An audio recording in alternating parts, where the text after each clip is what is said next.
Hi, welcome to YoYo TV. HYDRAA Telangana రాష్ట్ర రాజకీయాలను షేక్ చేసేసింది. దీనికి కమిషనర్గా సీఎం రేవంత్ రెడ్డి రంగనాథ్ను నియమించారు. దీంతో నిబంధనల ప్రకారం కూల్చివేతలు జరుగుతున్నాయనే పేరు వచ్చింది. ఈ నేపథ్యంలో కాస్త గ్యాప్ తర్వాత మళ్ళీ హైడ్రా కూల్చివేతలను ప్రారంభించారు. ఈ నేపథ్యంలో హైడ్రా కమిషనర్ చుట్టూ ఓ వివాదం నడుస్తోంది.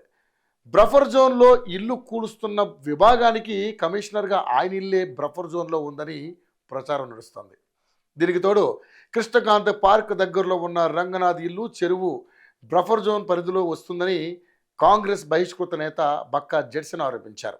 దీనికి సంబంధించిన ఆరోపణలు ఇవిగో అంటూ కీలక అంశాలు వెల్లడించారు. కృష్ణకాంత్ పార్క్ ఉన్న ప్రాంతంలో ఒకప్పుడు పెద్ద చెరువు ఉండేదని తెలిపారు.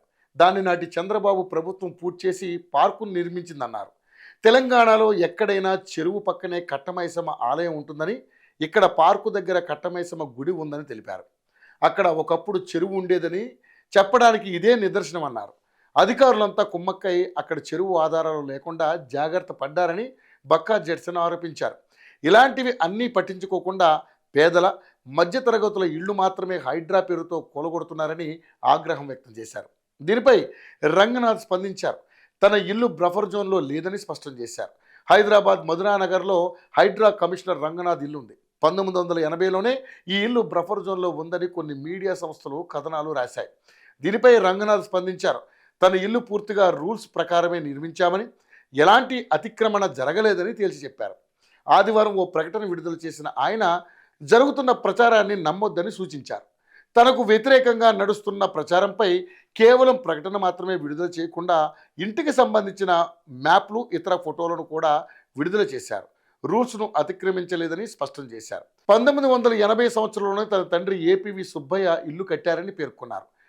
అప్పటి నుంచి అంటే దాదాపు 44 సంవత్సరాలుగా అక్కడే ఉంటున్నామని వివరించారు. రూల్స్ ప్రకారం తను ఉండే ఇంటికి చెరువుకి చాలా దూరం, అంటే దాదాపు కిలోమీటర్ దూరంలో ఉందన్నారు రంగనాథ్. అందులోనే పార్కును ఏర్పాటు చేశారని పేర్కొన్నారు. ఆ పార్కు కూడా 25 ఏళ్ల కిందటే నిర్మించారని వెల్లడించారు. ఇది కూడా చాలా దూరంలో ఉందన్నారు. ఈ రెండిట్లో దేని పరిధిలోకి రంగనాథ్ తన ఇల్లు రాదన్నారు. ఇలాంటివి ప్రజలు నమ్మొద్దని విజ్ఞప్తి చేశారు.